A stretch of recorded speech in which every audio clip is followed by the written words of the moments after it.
President Putin is a story of struggle since his youth and the experiences he gained during his professional career. The stages of life and development of Russia in detailed episodes. Part 3. President of Russia Vladimir Putin. Hello, everyone. Today, we have a fascinating topic to delve into, none other than the enigmatic figure himself, Vladimir Putin. Love him or loathe him, there's no denying his impact on global politics. Before we jump in, don't forget to hit that subscribe button and ring the bell to stay updated with our latest content. Now, let's get started. Putin signed an executive order on the 3rd of July 2020 to officially insert amendments into the Russian constitution, allowing him to run for 2 additional 6-year terms. These amendments took effect on the 4th of July 2020. On the 22nd of December 2020, Putin signed a bill giving lifetime prosecutorial immunity to Russian ex-presidents. Putin met Iran President Ebrahim Raisi in January 2022 to lay the groundwork for a 20-year deal between the two nations. In July 2021, Putin published an essay titled On the Historical Unity of Russians and Ukrainians, in which he states that Belarusians, Ukrainians and Russians should be in one all-Russian nation as a part of the Russian world and are one people whom forces that have always sought to undermine our unity wanted to divide and rule. The essay denies the existence of Ukraine as an independent nation. On the 30th of November 2021, Putin stated that an enlargement of NATO in Ukraine would be a red line issue for Russia. The Kremlin repeatedly denied that it had any plans to invade Ukraine, and Putin himself dismissed such fears as alarmist. On the 21st of February 2022, Putin signed a decree recognizing the 2 self-proclaimed separatist republics in Donbas as independent states, and made an address concerning the events in Ukraine. Putin was persuaded to invade Ukraine by a small group of his closest associates, especially Nikolai Patrushev, Yuri Kovalchuk, and Alexander Bortnikov. According to sources close to the Kremlin, most of Putin's advisors and associates opposed the invasion, but Putin overruled them. The invasion of Ukraine had been planned for almost a year. Full-scale invasion of Ukraine 2022, present. Main articles, Russian invasion of Ukraine and timeline of the Russian invasion of Ukraine. On the 24th of February, Putin in a televised address announced a special military operation in Ukraine, launching a full-scale invasion of the country. Citing a purpose of denazification, he claimed to be doing this to protect people in the predominantly Russian-speaking region of Donbas who, according to Putin, faced humiliation and genocide from Ukraine for 8 years. Minutes after the speech, he launched a war to gain control of the remainder of the country and overthrow the elected government under the pretext that it was run by Nazis. On the 4th of March, Putin signed into law a bill introducing prison sentences of up to 15 years for those who publish knowingly false information about the Russian military and its operation, leading to some media outlets in Russia to stop reporting on Ukraine. On the 7th of March, as a condition for ending the invasion, the Kremlin demanded Ukraine's neutrality, recognition of Crimea as Russian territory, and recognition of the self-proclaimed republics of Donetsk and Luhansk as independent states. On the 16th of March, Putin issued a warning to Russian traitors who he said the West wanted to use as a 5th column to destroy Russia.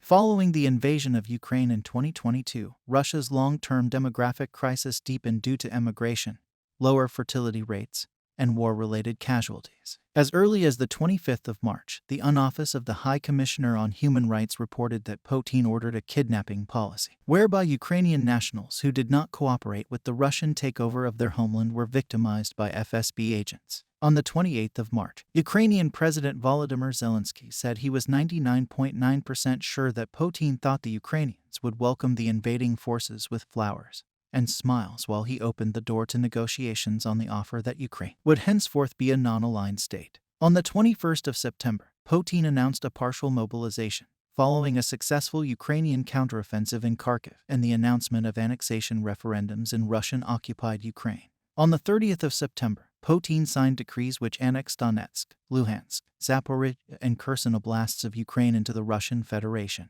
In December 2022, he said that a war against Ukraine could be a long process. Hundreds of thousands of people have been killed in the Russo-Ukrainian war since February 2022. In January 2023, Putin cited recognition of Russia's sovereignty over the annexed territories as a condition for peace talks with Ukraine. On the 22nd of March 2023, Chinese President Xi Jinping visited Russia and met with Vladimir Putin both in official and unofficial capacity. It was the first international meeting of Vladimir Putin since the International Criminal Court issued a warrant for his arrest. In May 2023, South Africa announced that it would grant diplomatic immunity to Vladimir Putin to attend the 15th BRICS summit in Johannesburg despite the ICC arrest warrant. In July 2023, South African President Cyril Ramaphosa announced that Putin would not attend the summit by mutual agreement and would instead send Foreign Minister Sergei Lavrov. In July 2023, Putin threatened to take reciprocal action if Ukraine used U.S.-supplied cluster munitions during a Ukrainian counter-offensive against Russian forces in occupied southeastern Ukraine. On the 17th of July 2023, Putin withdrew from a deal that allowed Ukraine to export grain across the Black Sea despite a wartime blockade, risking deepening the global food crisis and antagonizing neutral countries in the global south. On the 28th of July, Putin hosted the 2023 Russia-Africa Summit in St. Petersburg, which was attended by delegations from more than 40 African countries. As of August 2023, the total number of Russian and Ukrainian soldiers killed or wounded during the Russian invasion of Ukraine was nearly 500,000. On the 23rd of June 2023, the Wagner Group, a Russian paramilitary organization, rebelled against the government of Russia. The revolt arose amidst escalating tensions between the Russian Ministry of Defense and Yevgeny Prigozhin, the leader of Wagner. Prigozhin portrayed the rebellion as a response to an alleged attack on his forces by the ministry. He dismissed the government's justification for invading Ukraine, blamed Defense Minister Sergei Shoigu for the country's military shortcomings, and accused him of waging the war for the benefit of Russian oligarchs. In a televised address on the 24th of June, Russian President Vladimir Putin denounced Wagner's actions as treason and pledged to quell the rebellion. Prigozhin's forces seized control of Rostov-on-Don and the southern military district headquarters and advanced towards Moscow in an armored column. Following negotiations with Belarusian President Alexander Lukashenko, Prigozhin agreed to stand down and, late on the 24th of June, began withdrawing from Rostov-on-Don. On the 23rd of August 2023, exactly 2 months after the rebellion, Prigozhin was killed along with 9 other people when a business jet crashed in Tver Oblast, north of Moscow. Western intelligence reported that the crash was likely caused by an explosion on board, and it is widely suspected that the Russian state were involved. Putin's domestic policies, particularly early in his first presidency, were aimed at creating a vertical power structure. On the 13th of May 2000, he issued a decree organizing the 89 federal subjects of Russia into 7 administrative federal districts and appointed a presidential envoy responsible for each of those districts whose official title is plenipotentiary representative. According to Stephen White, under the presidency of Putin, Russia made it clear that it had no intention of establishing a second edition of the American or British political system, but rather a system that was closer to Russia's own traditions and circumstances. Some commentators have described Putin administration as a sovereign democracy. According to the proponents of that description, primarily Vladislav Surkov, the government's actions and policies ought above all to enjoy popular support within Russia itself, and not be directed or influenced from outside the country. The practice of the system is characterized by Swedish economist Anders Östlund as manual management, commenting, after Putin resumed the presidency in 2012, his rule is best described as manual management, as the Russians like to put it. Putin does whatever he wants, with little consideration to the consequences, with one important caveat. During the Russian financial crash of August 1998, Putin learned that financial crises are politically destabilizing and must be avoided at all costs. Therefore, he cares about financial stability. The period after 2012 saw mass protests against the falsification of elections, censorship, and toughening of free assembly laws. In July 2000, according to a law proposed by Putin and approved by the Federal Assembly of Russia, Putin gained the right to dismiss the heads of the 89 federal subjects. In 2004, the direct election of those heads, usually called governors, by popular vote was replaced with a system whereby they would be nominated by the president and approved or disapproved by regional legislatures. This was seen by Putin as a necessary move to stop separatist tendency and get rid of those governors who were connected with organized crime. This and other government actions effected under Putin's presidency have been criticized by many independent Russian media outlets and Western commentators as anti-democratic. During his first term in office, Putin opposed some of the Yeltsin-era business oligarchs, as well as his political opponents, resulting in the exile or imprisonment of such people as Boris Berezovsky, Vladimir Gusinsky, and Mikhail Khodorkovsky. Other oligarchs such as Roman Abramovich and Arkady Rotenberg are friends and allies with Putin. Putin succeeded in codifying land law and tax law and promulgated new codes on labor, administrative, criminal, commercial, and civil procedural law. Under Medvedev's presidency, Putin government implemented some key reforms in the area of state security, the Russian police reform and the Russian military reform. Sergei Guriev, when talking about Putin economic policy, divided it into 4 distinct periods. The reform years of his first term won 999,203, the statist years of his second term 2004, the first half of 2008 the world economic crisis and recovery, second half of 2008,213, and the Russo-Ukrainian War, Russia's growing isolation from the global economy, and stagnation 2014.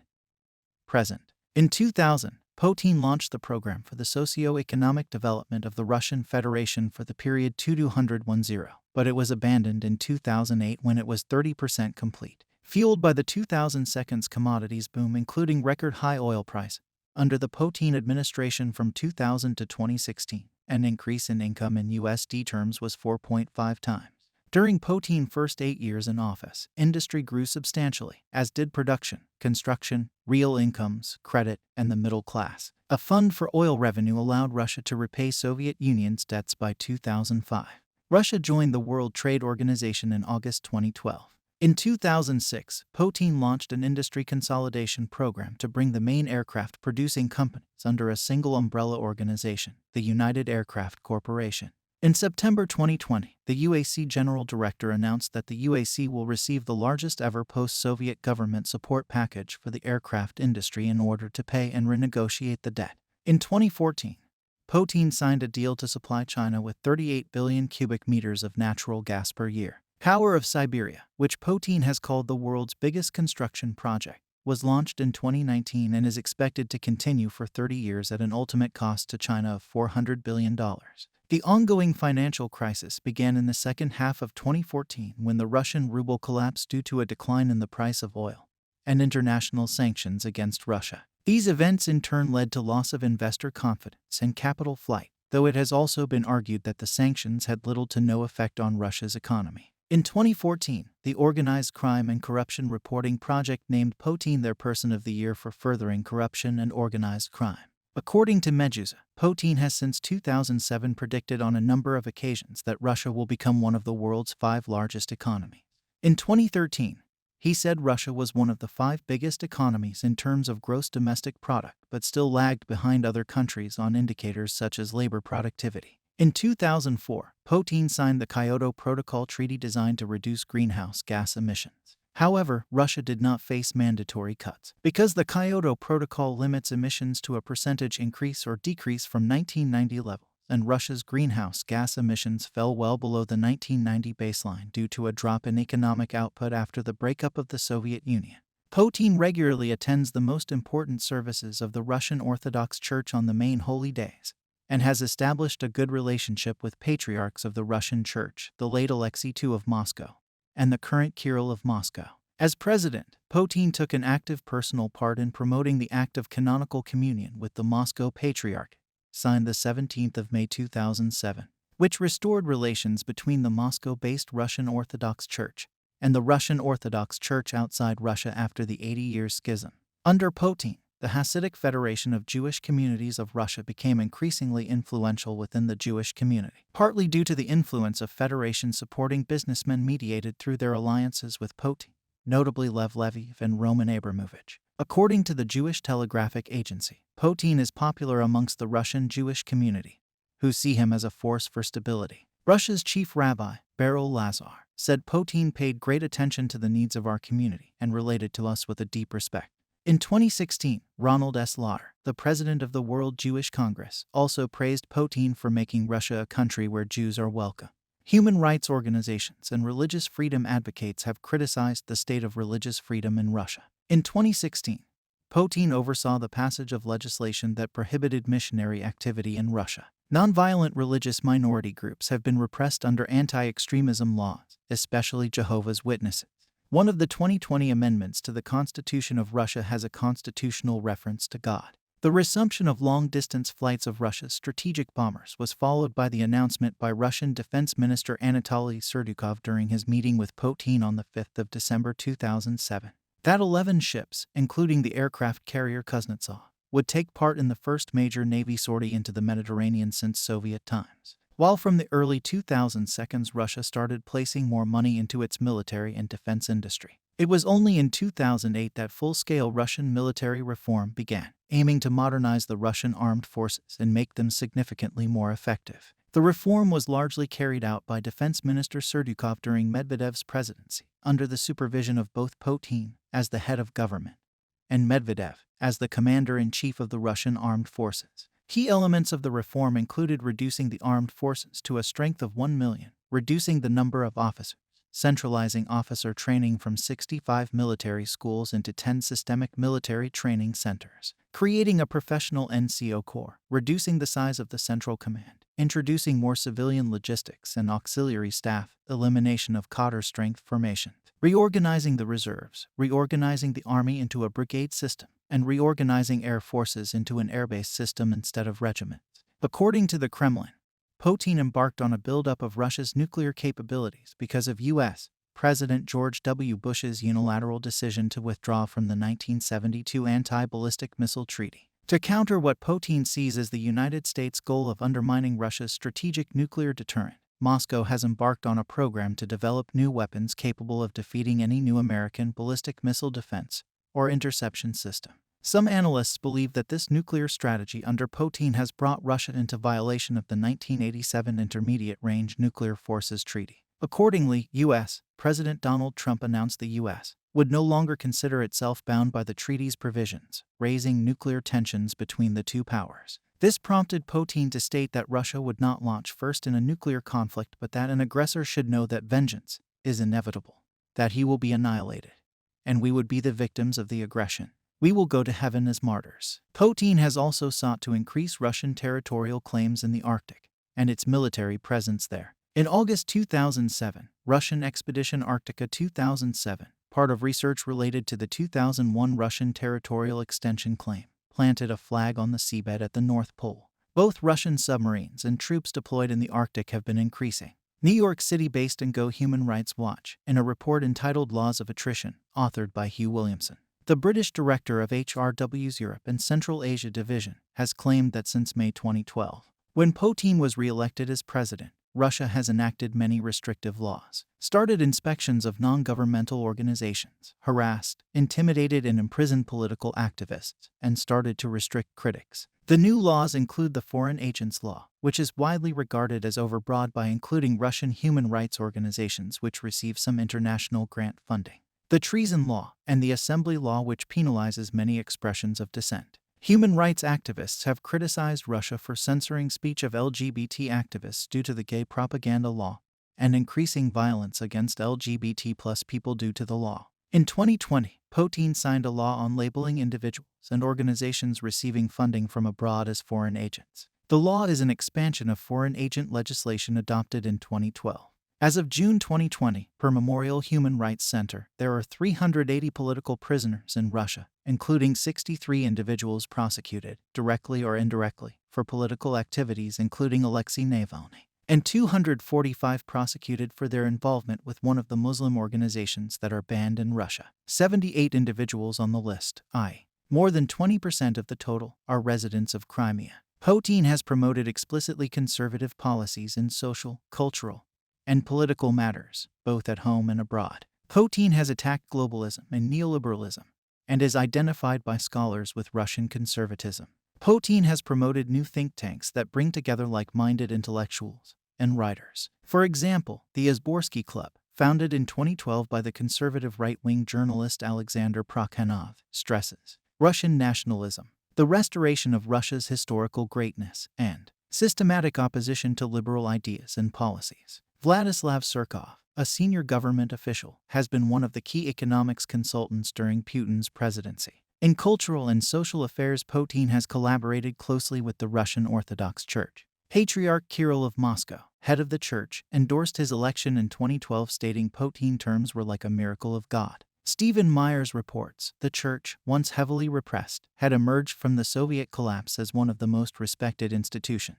Now Kirill led the faithful directly into an alliance with the state. Mark Woods, a Baptist Union of Great Britain minister and contributing editor to Christian Today, provides specific examples of how the church has backed the expansion of Russian power into Crimea and eastern Ukraine. Still others appreciate that Putin defends some, although not all, orthodox teachings, whether or not he believes in them himself. On abortion, Putin stated, "In the modern world, the decision is up to the woman herself." This put him at odds with the Russian Orthodox Church. In 2020, he supported efforts to reduce the number of abortions instead of prohibiting it.